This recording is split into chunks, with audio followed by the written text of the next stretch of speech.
Good morning, good evening, and good afternoon, wherever you are in the world. And welcome to the Infinite Way, where spirituality meets humanity. And I'd like to introduce you to part 6 of LaserEduLogics, presented by Carlos Concepcion, where you liberate your mind and body with liberal arts, yoga, and the Kabbalah.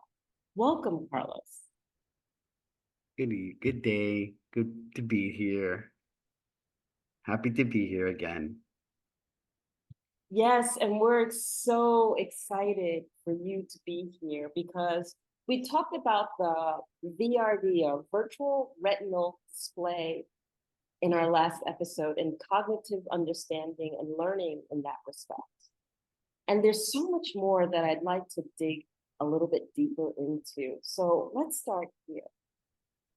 When we talk about the transfiguration of computational trivium into photonic holographic trivium and the role that biophotonic logics plays in the laser information age, you commented within your book a little bit about the German scientist Dr. Fritz Pops as a photonics quantum logician, recreating and transfiguring the computational trivium of resonance with our inner biophotonics body and how it unlocks our physical, etheric, and astral and spiritual bodies.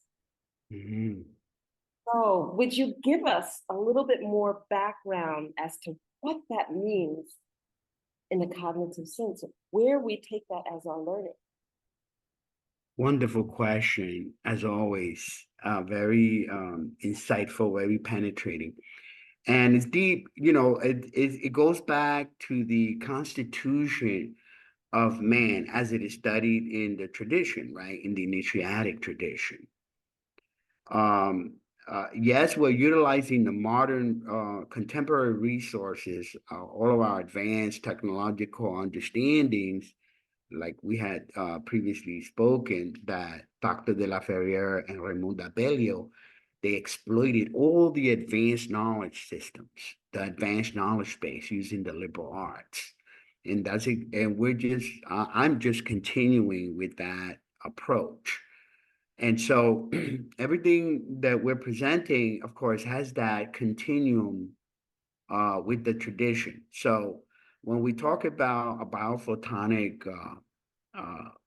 body, right, or the body of light, in the tradition, we talk about a diamond body, the Trikaya, they call it in Tibetan yoga, the the three bodies, right?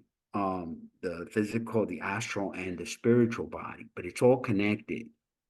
And so we started studying the biblical light, and then we saw how once you convert the words into numbers, now you see how that word acts in the universe and how that word acts in within our constitution.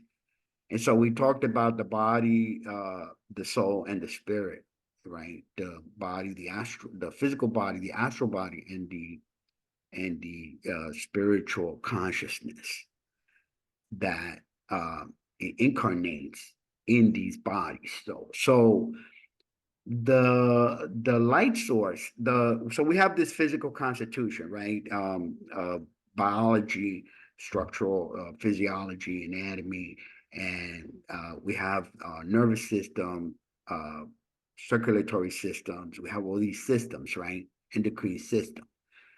Well, then there is in cosmobiology, which is part of the Quadrivium studies, right? And we study the connection, the cosmic constitution that is connected to that physical body. It's called the astral body.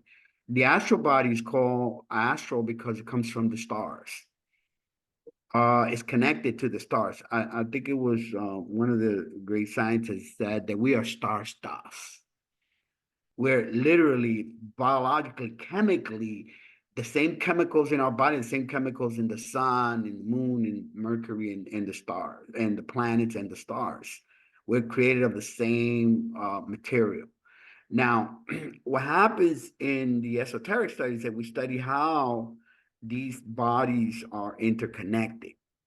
So in science, in the objective sciences that we study, we see the anatomy and the physiology objectively, right, according to physics, according to chemistry. But in the esoteric studies, we see how the living connection there is to the star world, to the astral world. And this is what we call cosmobiology. Okay. Mhm. And the Kabbalah, like we had discussed, actually synthesizes all of it. There's a book, one of the two main books of the Kabbalah, the Sefer Yetzirah, talks about the book of formation. And then there's the Zohar, which is the book of splendor, the book of light. And so in the Sefer Yetzirah, we study the objective constitution of the universe according to cosmobiology. That is the three mother letters, which are the architects, like the Shema, the schematics, the architect of the universe. And then there is the seven double letters, which is the seven planets, and the 12 letters are the source of the 12 constellations and the zodiac. Okay.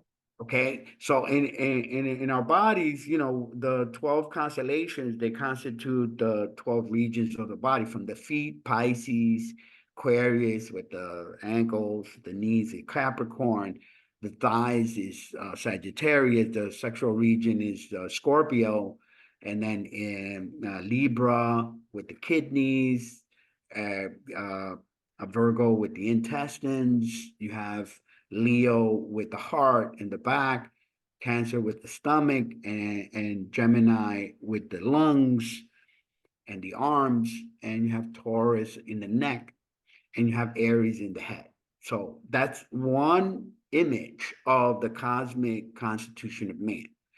All right. And then there is, of course, the seven glands, the pineal gland, the pituitary gland, the thyroid gland, the thymus gland, the pancreatic gland, the gonads, and then there is the prostate and the gonads, and the reproductive organ in the woman. So the seven planets are then connected to the glands. The planets are like condensers, right? They condense the 12 constellations. Now, we will have to go into the Quadrivium study to make a better description of the constitution, the cosmic constitution of man.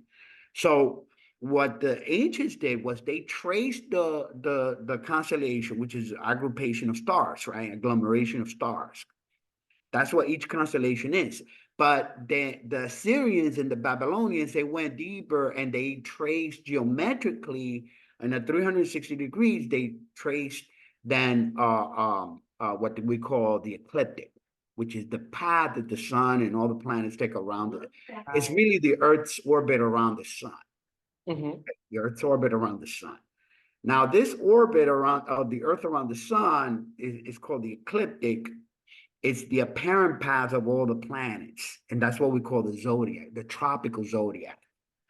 Now, the tropical zodiac is different than the constellation of the zodiac constellations, because the constellations are not divided equally into 12 into 360 degrees, but the tropical zodiac is. And so, but it's a synthesis, it's a condenser of the 12 constellations. And the 12 then are condensed into the seven. That's what we call the chakras, seven chakras. Seven chakras are these magnetic wheels, right, that are planetary. They're in the astral world. That's why we don't see the chakras in the physical. The scientists cannot see it with the current instruments. They are advancing, with all these advanced photonic, visual technology, we will be able to see them.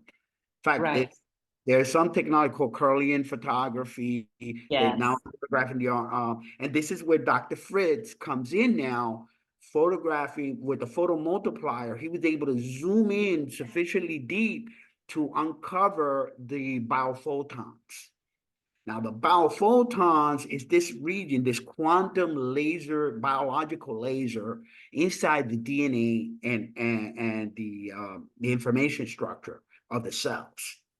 Now, they're going deep enough. And of course, the more advanced the science becomes, the deeper we go into the quantum domain, the more we'll be able to see. Because this is an age of seeing, it's an age of light. So we'll Right. be able to see this. All this structure that the ancients had already seen. Remember, they were seers. In yoga tradition, they have the Siddha yogis who had already mapped out the atomic structure. What Einstein uncovered mathematically and physically, 1,000 years later, the Siddha yogis already had it laid out in the Vedas. You can see already the structure of the atom. And Democritus already in Greece already had laid out the idea of the atom. How do they do it? Right. They didn't have microscopes. And so they were seers. They could see into the astral world. And this is something that we also develop in yoga with the CDs, we call the CDs. So we can start developing the psychic potential, the clairvoyance to actually see these bodies. So this is not something haphazard or invented or just speculation. Okay, this is actual anatomy and physiology of the astral body I'm talking about. And this is what Plato talked about, the soul of the world, the soul. Yeah. Yeah. See that? Yeah. And so that constitution that we talk about, the physical, is what objectively we can see. You know, I can see my body, and now they could trace. They could trace the anatomical parts of it, the objective side. But then deeper now, we go into the astral constitution, and this is how the cosmobiologists or the traditional astrologers and esotericists, that's what they did. They mapped out, and the yogis, because it's the same. The yogis also talk about the planetary and the pineal and the endocrine system connecting. And yoga is so advanced in this that they've already, even all the exercises in yoga, all the asanas are connected to the endocrine system.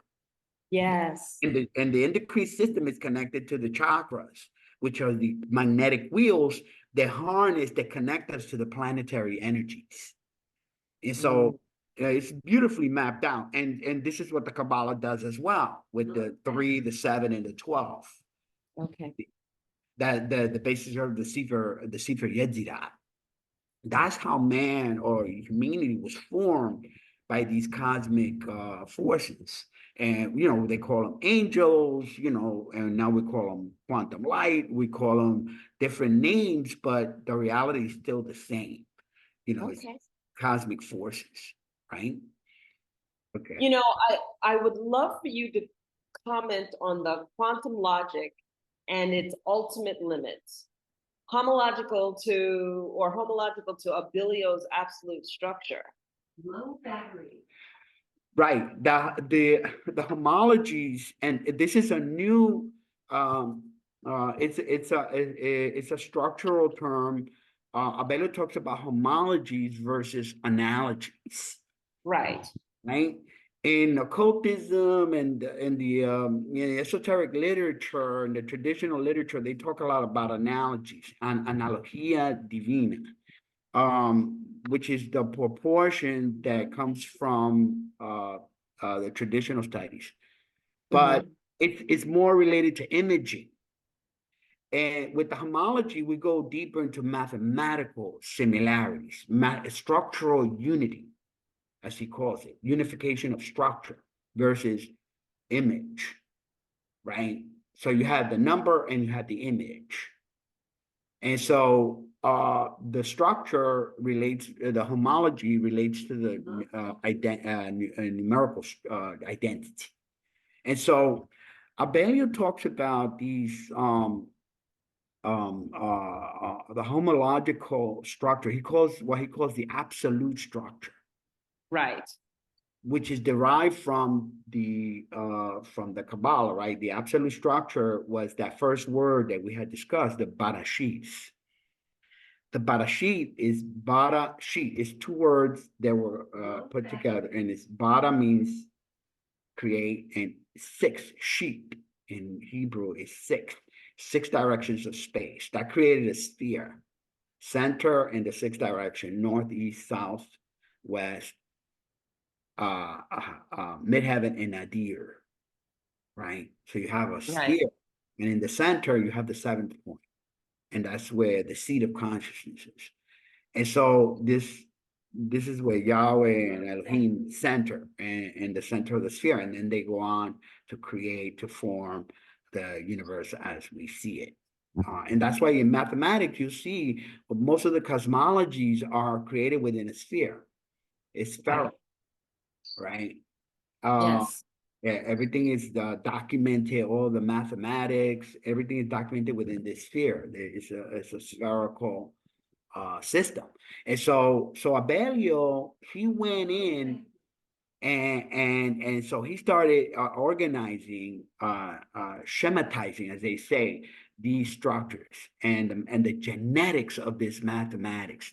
From the genetics are the algorithms that are derived, because everything is connected. And this is the difference, again, between Abelio's approach and the other Kabbalists and the symbolical traditionalists who fixate on symbols, on fixed symbols. But nothing is static in the universe. Everything is dynamic, right? And everything is connected and related. And this is where the genetics of these numbers is dynamic, and it corresponds better with the scientific approach versus the symbolical approach that we see in the normal in the esoteric literature. Right now, I know the question has to do with the connection that we did with the quantum light, right? Yes. And yeah, so I had started talking about the quantum entanglement theory, which is really the foundation for that inquiry. Yes. The quantum entanglement Entanglement. came from Einstein, Alan Aspect in 1989. He confirmed it, verified it experimentally, and then the scientists started harnessing this principle, right? And now we have Nobel Prize winners, expanding that theory, but they still don't understand the interior view of this, Right. the inner vision, right? The inner consciousness that makes that possible. And this was a big what we call a big dispute. There was a big dispute in the break within the physics community between the quantum and the classical physicists, because in the classical physicists from Newton and Galileo all the way up to Einstein, they talk about a deterministic view, right? Yes. And that there was a principle of separation between the object and the subject. In other words, everything was objective, that it was impersonal, that we had nothing to do with these, with these laws, that they were objective, and that the subject had nothing to do. And this is why in the language of scientists, you see, they don't use the first person statement. They're always using this and that, and it's always an objective, and the I is absent. But now with quantum physics, what happened was that the observations became so deep to the level of the observer, it came up to the level of the consciousness, so that now you cannot separate. It violated that principle of separability between the object and the subject. And now there's a crisis. Science right now is in a philosophical crisis, because they cannot explain why consciousness affects the observation. right? You cannot separate the whenever you do an experiment in quantum physics, they have to take into consideration the observer because the subject is involved in the observation. It alters the observation, right? And so, and this is where consciousness comes in now. Consciousness has to be taken seriously into consideration in order to solve that crisis of inseparability of the connection between subject and object. And this is an advance. We're right in the middle of this revolution, this paradigm shift between the principle of separability and the principle of interdependence. You know, Bella calls it the universal interdependency between subject and object, and all the all the knowledges there are now. Yes. Now, this is a perfect segue because when we talk about this, the first thing you want to go is, okay, all of this learning, where is the virtual world taking us? Where is it taking us? Where are we going with this? Okay, so you have laser cognition correction that's coming into play, and it enters into our daily lives. And so now, with it entering into our daily lives, how does this impact us?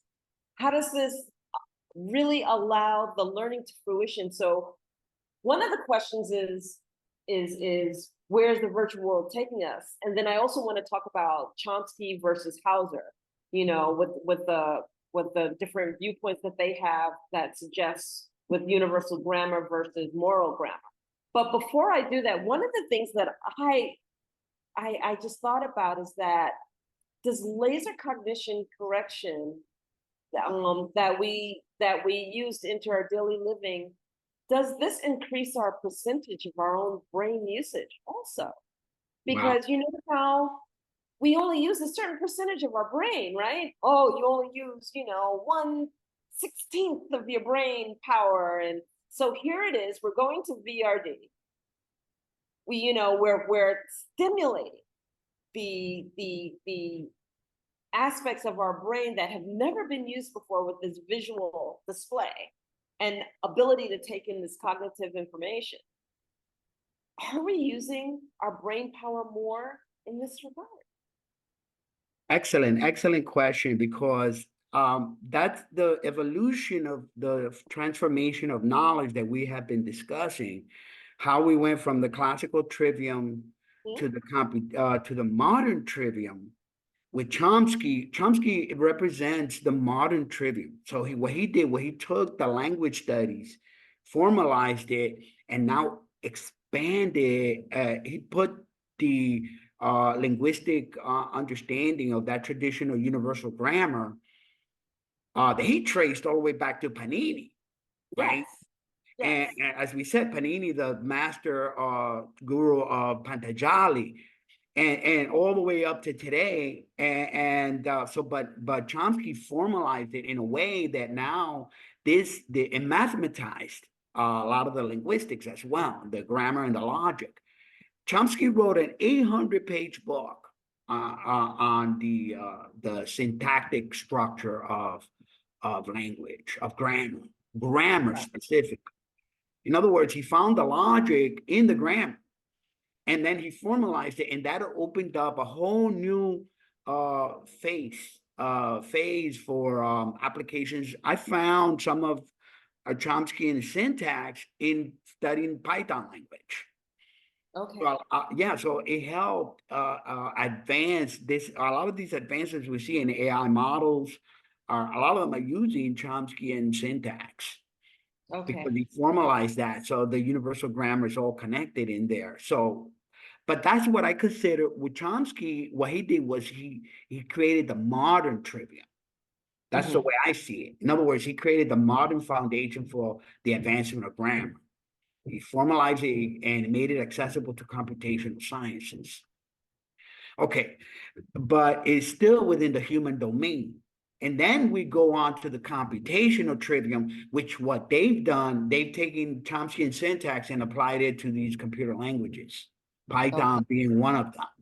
and then the more engineered C++ and others that are now Right. being used, these language models. Okay, so now we enter the computational trivium. Now you asked about the transfiguration of what we call the computational trivium, which is electronic. So we're going now from electronics to photonics. And of course, that is Abelio uses the term transfiguration, and because he's talking about the light world, right? He's talking about this quantum light, and but we're also using it biblically. It was the image of Christ when he went up to Mount Tabor, and he converted himself into pure light in front of his disciples. Yeah, and Moses appeared. I think it was Raphael's painting of the Transfiguration. In fact, the absolute structure emerges from the Abelio also examined it mathematically, geometrically, and because the artists were great also mathematicians. Raphael painted geometrically by the numbers, basically. And you can see the absolute structure, that absolute structure we talked about, right? The 6 directions of space, the sphere. And in that sphere, you see Christ emerging with Moses on one side and Elijah on the other, and Christ is completely transfigured. So he took a verse from the Bible and converted an art piece out of it, a master art piece called the Transfiguration. But the symbol is that how we transfigure ourselves. See, when we're talking about technology on one side, that's the objective side, right? The transitive side. And then we talk about the intransitive, the interior person transfiguring. And that's why I started the conversation talking about the Constitution, the Transcendental Constitution of the astral bodies, because those are light, that's the light world, the star body. And Tibetan yoga, we call it the diamond body, the Vajra. Okay, the diamond body.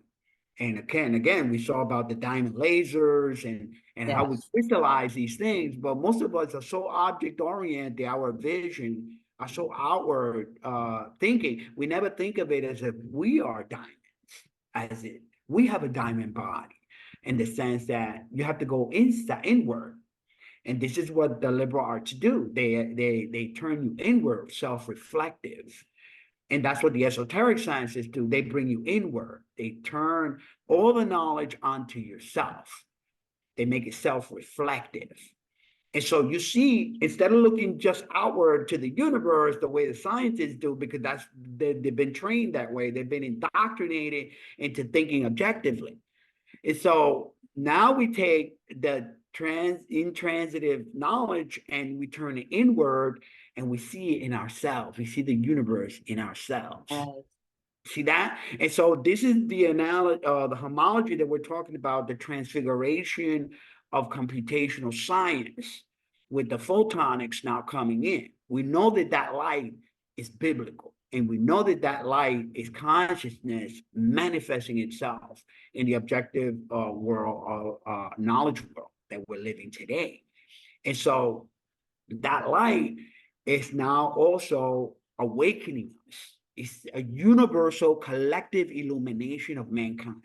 This is what Dr. Sarnoff's prediction was, that we're entering in a collective illumination of Abelio says the transfiguration of the world in man, or in humanity, inside of us.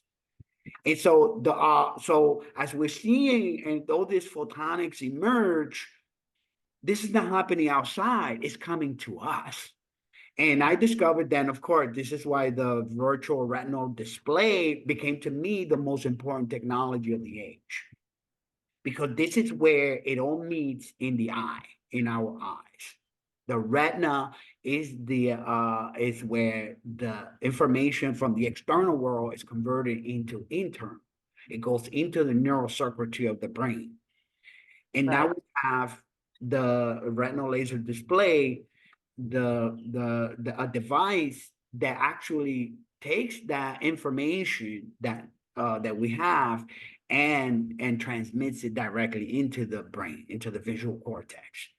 And one of the interesting thing about the visual cortex is that it occupies 50% of the neocortex. You know, Yes. the brain has the upper region, the middle region, and the bottom, the brain stem, right? So you have Yes. the medulla, the cerebellum, and you have the cerebrum.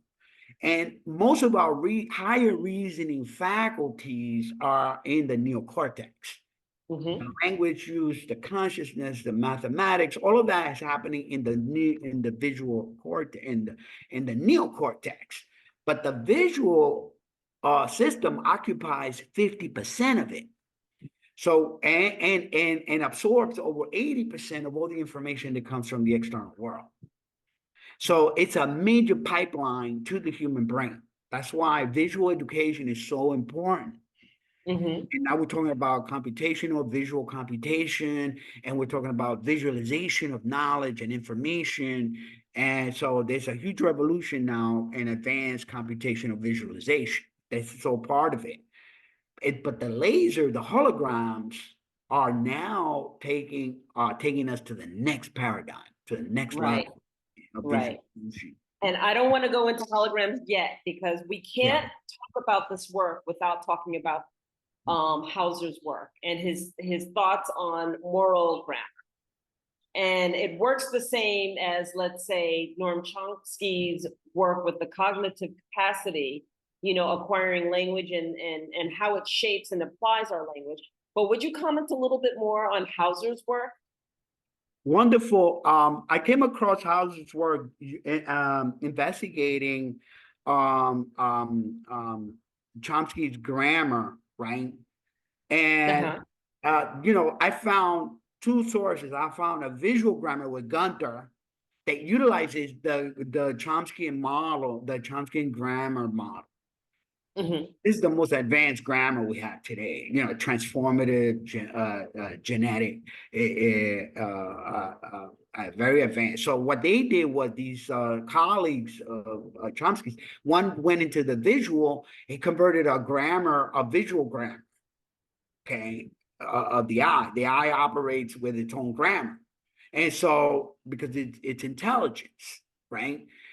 But Hauser, what he discovered was that there's a moral sense deep inside the brain. Chomsky had always talked about the moral sense. And also, we also talk about rhetoric, ethos, the ethos in the trivium, Yeah. right? Which Yeah. is the ultimate conclusion of the trivium, right? It's not just reasoning, it's pathos, it's love, it's feeling, it's empathy, sympathy, connection. And pathos is the heart and the connection, but the ethos is where the moral sense comes in. Yes. The moral development, the character, the virtues, the practice of the virtues. And again, that's why we chose the Masons, because they emphasize not just the liberal art, they also practice the virtues, the seven virtues. And so Chomsky also went to he also talked about that with the development of our cognitive development, the use of grammar and logic and rhetoric develops our moral sense. Okay, so what Howard did was he found the actual neocortex. He actually found the physiological correspondence to this. Remember, a lot of these assertions about grammar and logic, this was all metaphysical. Okay, Yes. Yes. this was one of Chomsky's greater contribution, that he made it biological. See that? And Yes. yeah, so this is something that is inscribed in our bodies, in our genetics. That's why Chomsky calls about the genetics of language, right? Biolinguistics. So Hauser found the moral code in the brain. That's what he did, and he found the grammar, the Chomsky grammar, to that. And that's what he developed. It was so beautiful. And then he talks about what we call the mirror neurons. That was another discovery in association with that biological discovery of the moral sense that we're developing with the trivium. And what happens to these mirror neurons? They found that they started with a child, and I got to observe that in my own child. You know, he sees his mom crying, and the baby starts crying, right? And why? You know, he's feeling what she's feeling, and he's experiencing what she's experiencing by simply seeing. And they found that this corresponds to these mirror neurons. They resonate with what they see. You know, they see the pain in another, and that's the source of what we call empathy. See, you feel the pain of another. How do you do that? Well, you know, there's something inside you that's resonating with the other person.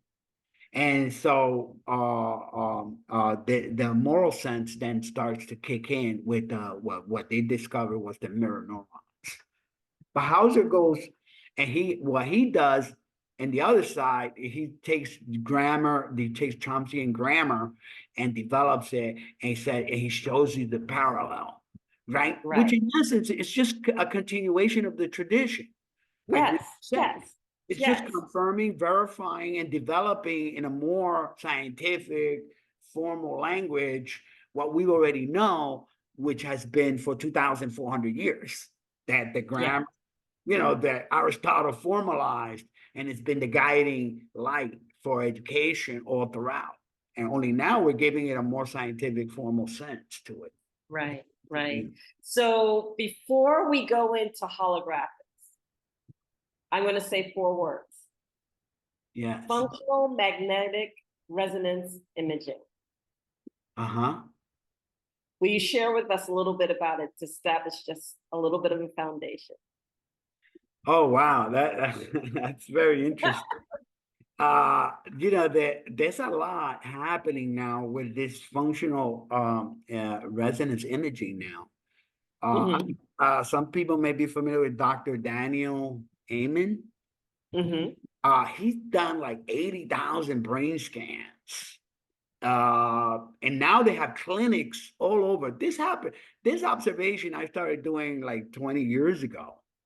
Okay. Now this whole thing has just has expanded, and now Dr. Daniel Amen talked about doing resonance imaging, brain scans in living tissue, not dead tissue, the way they do rat or whatever, where they do it with the cadavers and all that. No, this is living tissue examination, so you see the brain in action, and it just lights up the different regions. So now this is a way much more advanced than when I even started writing about it, 20 years ago. I just saw it coming, and so now the Dr. Daniel Amen has clinics all over the nation. In New York, they have a clinic. You go in, I think for $5,000, $3,000 or $5,000. They do a complete brain scan. They'll examine all the regions of your brain and see where there are lesions, whether they have, because you may have had some kind of injury, brain injury, and it just it just got packed away somewhere there. But that injury was never resolved. So what happens now, it blocks the unfolding or the full development of the brain. It becomes a blockage. And so what they found with this functional resonance imaging and the scanning, and they found, or they're now identifying and now they can clear it. They have natural holistic formulas that will help you address them. Instead of letting it fester, living a lifetime with a brain injury, and then all of a sudden your brain is not optimal because blocking regions of it that are not, functional, right? That are not functional. because of that blockage. So that's what's behind that idea. And so we're addressing brain health. In fact, that's what LaserEduLogics does. I mean, we want brain health, right? And that includes, of course, nutrition, holistic, whole plant food, living food, versus dead food. There's been a major debate. And the China study is one of the best sources that has clarified this. Living food is a major source of brain health, right? Water, of course, clean water, oxygen, breathing, yoga, all these are all brain food. Right? To clear precisely all those blockages that have been, all the brain damages that we've accumulated. So we have two ways. One, the actual identification of it with this technology, and we have then the solution, the natural holistic solution to clear these injuries that we've accumulated, right? Are you still there? I think you froze. Hello?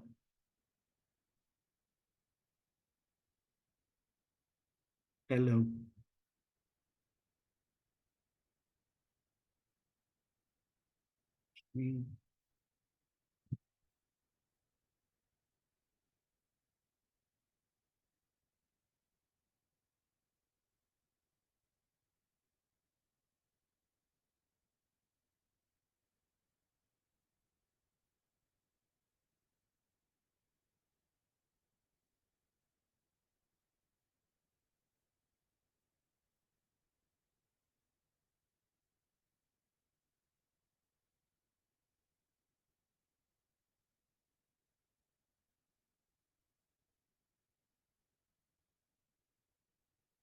Okay, you're back. Oh, I don't know what happened. The last words that I heard was to clear these. To clear? To clear these, and then it went out. The brain, the brain injuries, to clear, clean, and heal, right? These brain injuries. So we tackle it from all these different angles, right? Functional imaging being one of them, holistic plant foods, and yoga on the other. Right. So we have to, I want to bring us forward to the holographic paradigm. But in order to get to the holographic paradigm, you absolutely must go through the evolution of how we get to fiber optics. The fact that we start off with electricity and a copper-based system, and now we're talking about infrastructure. We're talking about the infrastructure in the background that supports the whole holographic paradigm innovation that we're going to.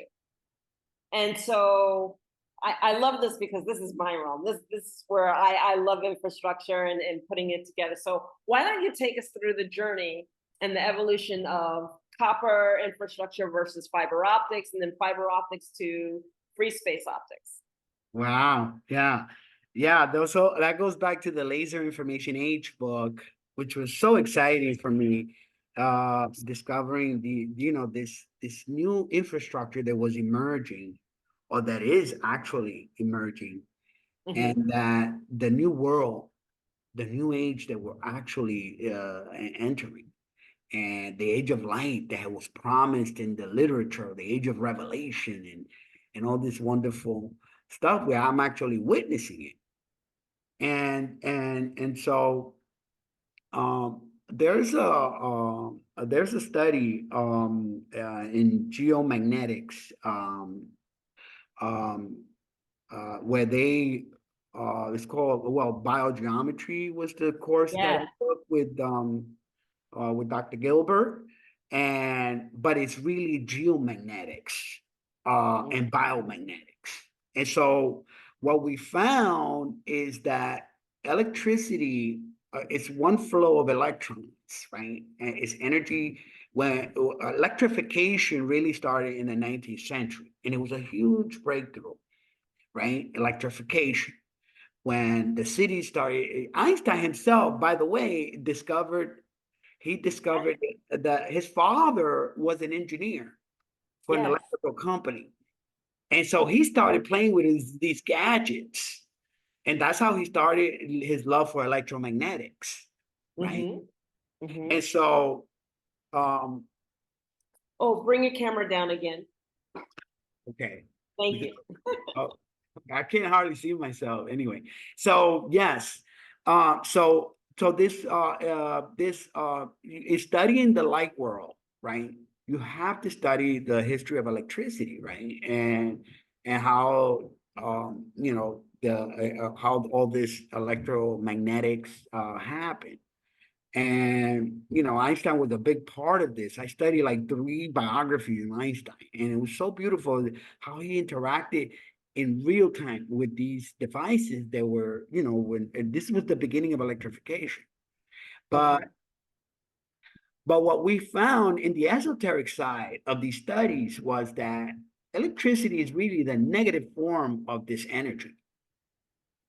There's and then there is the positive side, which is magnetics. So you have electromagnetic, you have electricity on one side, you have magnetism on the other. Okay, and these great scientists in the 19th century, they started putting it together, because before they only knew about the electricity and they only knew about magnetism. And so in 19th century is where they unified these two forces, and they saw that light was a result of both, not one, but both. But we capitalized on electricity because it illuminated, right? It started illuminating our city. And now we didn't have to rely on lamps and and well oils and these limited sources of light.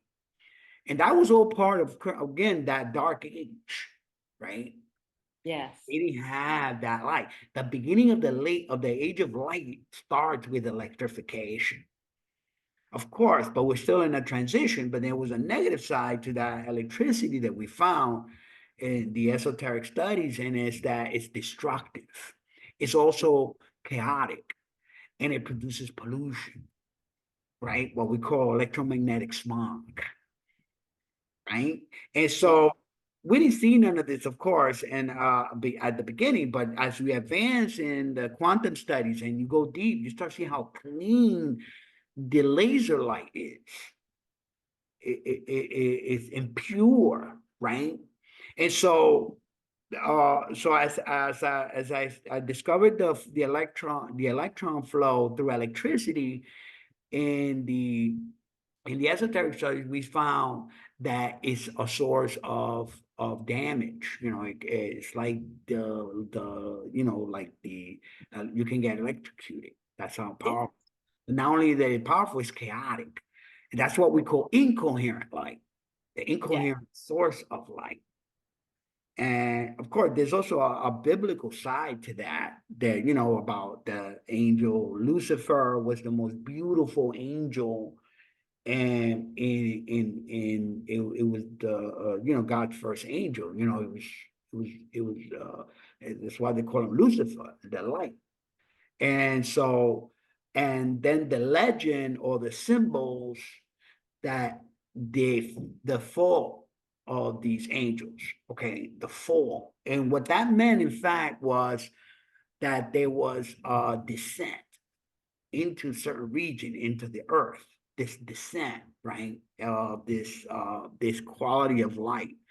At first, it was beautiful and perfect when he was connected to God, and when he disconnected, it became chaotic.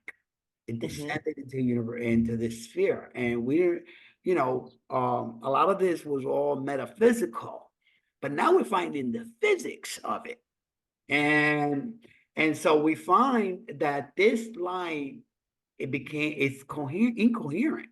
In other words, it's dispersed. And where does the dispersion happen? Of course, and now with quantum advancement, now we're seeing how this beautiful light, this perfect light, the light of God, right, becomes distorted as it goes through certain regions of the earth. Okay. So, for example, in the atmosphere, we have the ionosphere. Okay. Above the ionosphere, and you have the lithosphere, you have different regions of the earth, right? At about Right. 100 miles is the dividing line between the geomagnetic field and the inside of the atmosphere. It's called the ionosphere. Okay. Yeah. What happens to the light of the sun? Now, in the geomagnetic field, we have what they call a maser. The parallel in the geomagnetic field is laser light. They call it Yes. a maser, microwave amplified stimulated emission of radiation. They found this. I saw, I illustrated my book with the FAST satellite that NASA sent, and they discovered that in the geomagnetic field, there's a maser, there's an invisible aurora. Okay, in the North Pole and the South Pole, we have these auroras, right? They're this beautiful display of colors that are coming. They're oxygen lasers. They're oxygen when they're in the side of the earth. And then on the invisible, they found invisible auroras that produce the visible auroras, right? When there's a magnetic storm, or in other words, there's a huge sunspot, magnetic wave, magnetic winds coming from the sun. When it's high intensity, it just expands these auroras, and then they cool down. But what happens is the interaction of the magnetic field with the oxygen layer in the earth produces this beautiful display of light, the auroras. That's the visible side. The invisible is amazing.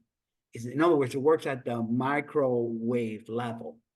Yes. Infrared on that side of the region, it's not visible to us, but the scientists were able to identify it. So there's this beautiful change, transfiguration or transformation, transmutation of this coherent light, okay, in the atmosphere. This coherent light coming from the sun. Okay, the sun has lasers. And we receive it, and the earth has this magnetic laser, okay, invisible and then visible. Maser turns into laser. Okay, so but what happens in the ionosphere? The ionosphere disperses the sun's rays. Yes. And that's what we see as a blue sky. We see the blue sky, but what we're seeing actually is a dispersion of the light's rays, of the rays of the sun. The light now becomes incoherent. What was coherent in the geomagnetic sphere now becomes incoherent. In other words, it disperses. Okay. And so this explains how the pure light now becomes impure. You see, coherency becomes incoherency. Purity becomes impurity. And then, what I saw was, wow, now we see how things get distorted on Earth. On Earth, we have killings, we have suicide, we have murder, we have all these crimes that are committed by humans, for humans, and other humans and other animals, and all these chaos that happens here. But underneath and beyond this, there's this order. And this is what we're called upon, to discover and to uncover and to serve that order, the higher order. A higher order. Yes. And so, but as long as we're under the disorder, we don't see it. We're blinding. And again, this comes to our eyes. This is another reason why we couldn't see. You see, beyond what was beyond within the physical spectrum. And even within the visible spectrum, what we see is chaotic. Or what we see is limited, blind. We're blinded by this incoherency. Okay, this incoherency that is what impedes our cognition. And again, when you see the light, the eyes, when they receive the photons of information coming from the external world, the brain has to do a lot to correct that. What does the visual cortex do? It inverts it. Yes. What we call population inversion in laser world. To reverse that, we do in lasers, that's what we do. We take incoherent light and we reverse it into coherent light. This is what lasers do. The laser media takes incoherent light, bombard. That's how Mayman, the original inventor of the first laser, that's what he did. He took a high power lamp of incoherent light, a lamp, and he bombarded a ruby laser, a ruby medium, a ruby crystal. And the rubies inside the axis points in the axis inside the ruby, what it did was converted the incoherent photons into coherent photons. It aligned them to the axis. This is what we do in yoga. We aligned all the information coming from the world through the axis, central axis. When photons align themselves through a central axis, they become coherent. Yes. You see Yes. that? That's what we do with the laser. But guess what's happening now? We're reconverting, and this is what we mean by the transfiguration, right? We're reconverting into that pure light. We're bringing back the incoherency back to its coherent state. And this is the new world that we're going into, a pure, cleaner restoration of our original cognitive purity. You see, another consequence of this incoherent light bombarding our eyes is that the brain has to do a lot to correct that. So it inverts the imaging first. That's how the brain creates coherency out of incoherency. The brain has to make sense of all that information and corrects it. So what does the brain do? Well, a lot of it is lost. A lot of it is called what we call information loss, the noise versus the signal. Right? So a lot of information is lost in that process of correction of incoherency. So the brain has to do a lot of work, and whatever it produces is incomplete. So this is why we have an underdeveloped and an incomplete vision of what's happening all around us. We don't see far beyond. But now with this new technology, the retinal laser display, it alleviates the brain from a lot of that hard work of having to correct and work with insufficient information and incoherent light sources. Now you're working with coherent light source. All information now coming into the brain is coherent and corrected. And this is what we mean by cognitive correction. And hence the MEMS system, correct? Yes. Where we use the mirrors, we use the wavelengths, we use the lasers, and we combine the HPU, which is the holographic processing unit, and we are able to then bring organized, displayed technology presented to the world. That's right. That's exactly right. So now we're using an advanced transfigurational system. Again, we're converting back to light. It's almost like what the Christ did. He went up the mountain and he converted himself into pure light. And then, so we're the whole earth is now being converted. In other words, transfigured, reconfigured. And we call it transfigured, because we're bringing in transcendental light, we're bringing quantum light, we're bringing pure light, we're bringing coherency, ordered light into the earthly affairs and our affairs directly, not just the scientific research, but our own living, a personal everyday living.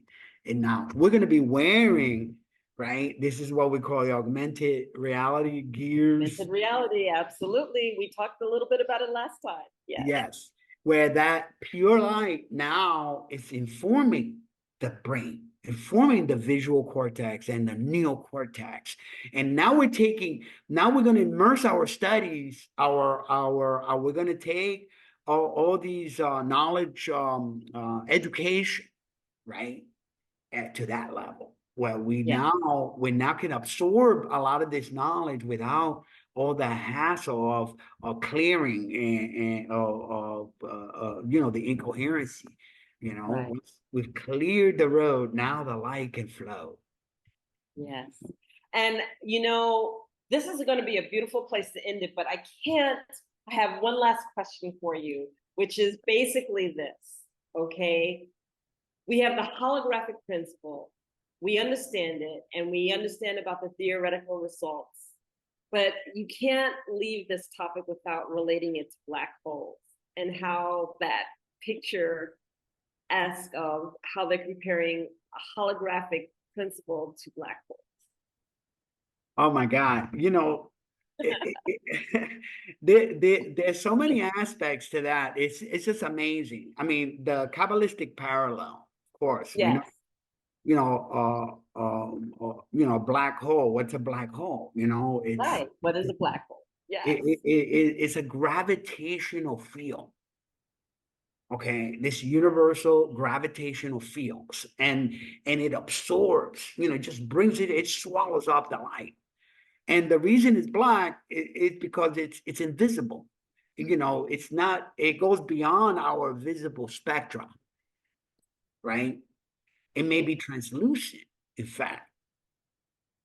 It may be just translucent. But what we do in simplified Kundalini Yoga is that we actually go to that 0 point energy state.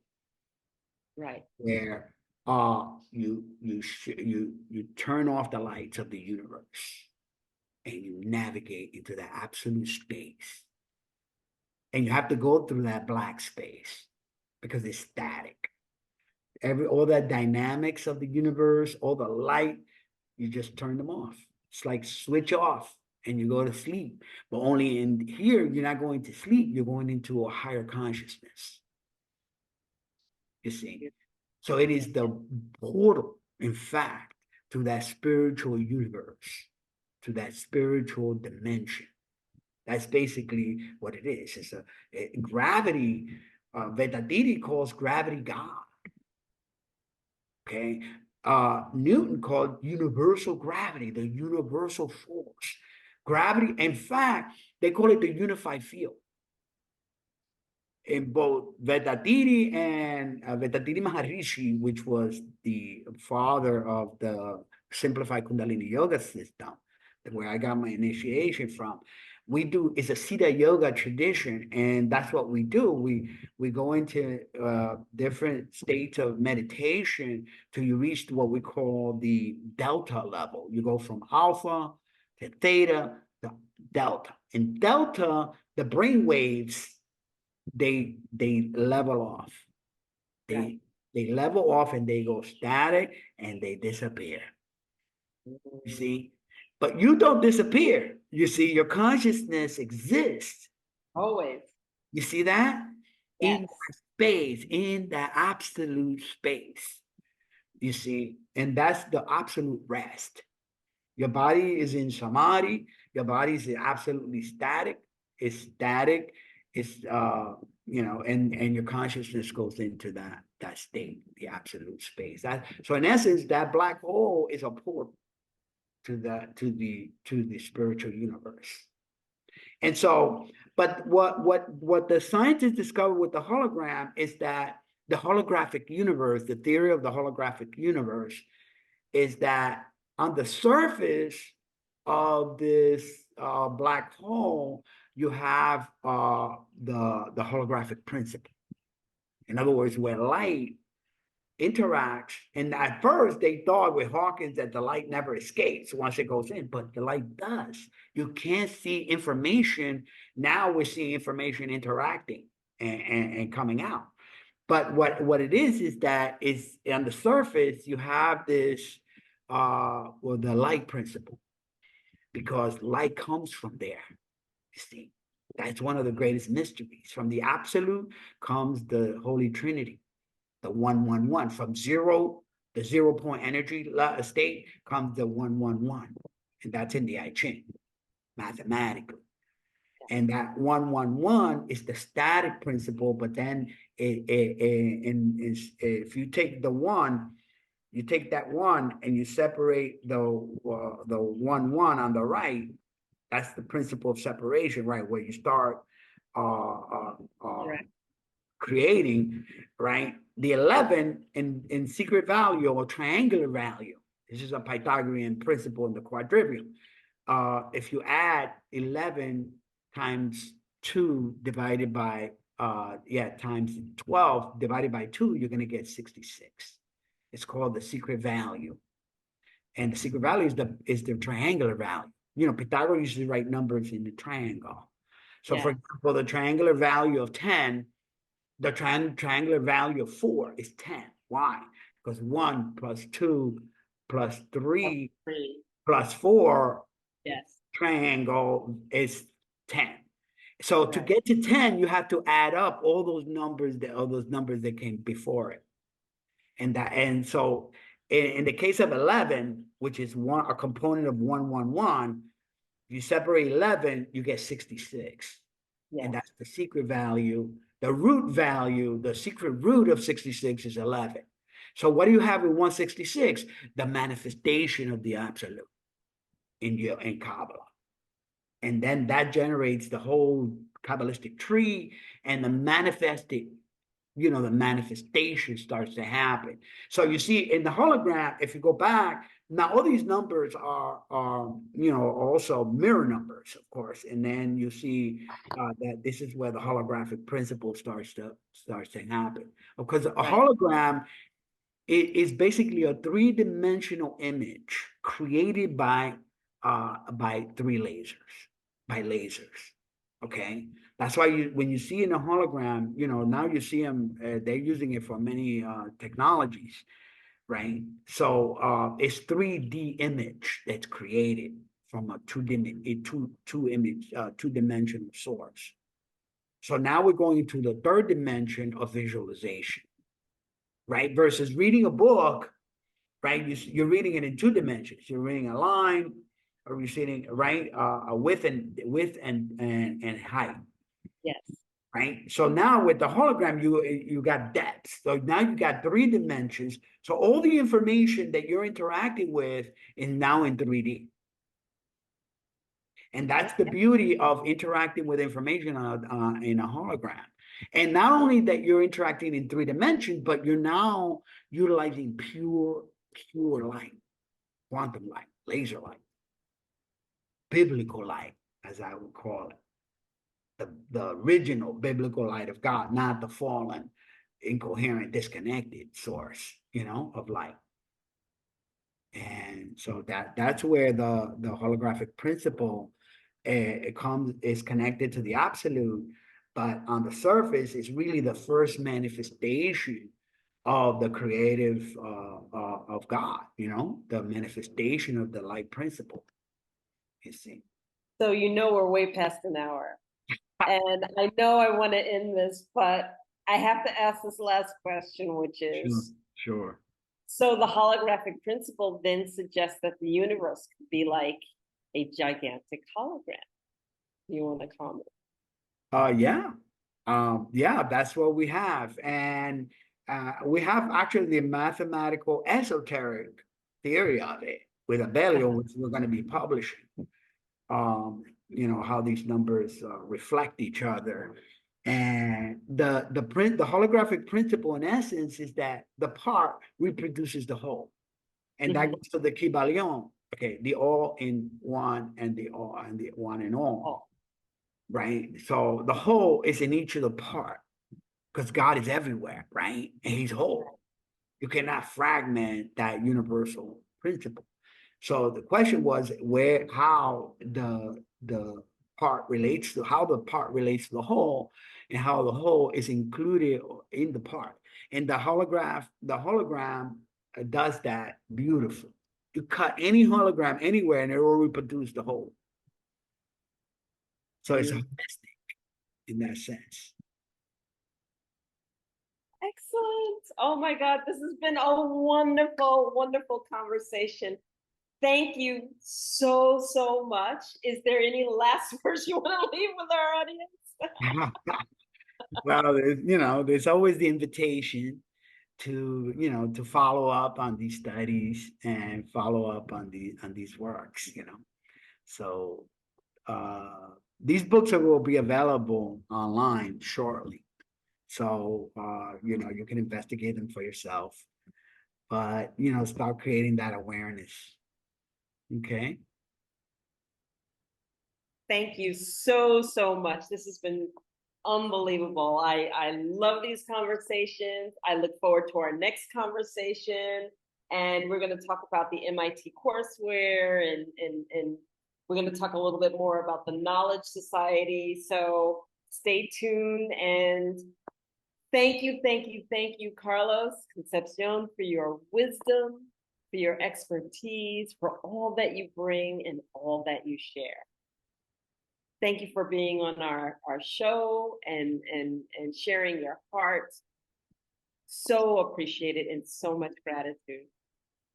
Great. Thank you, Analia. You've been such an agent of light and wisdom as well, you know, with your questions, with your open mind, has been an inspiration to me actually. And I want to thank the audience too to participate and stay tuned. Yeah, so thank you wholeheartedly.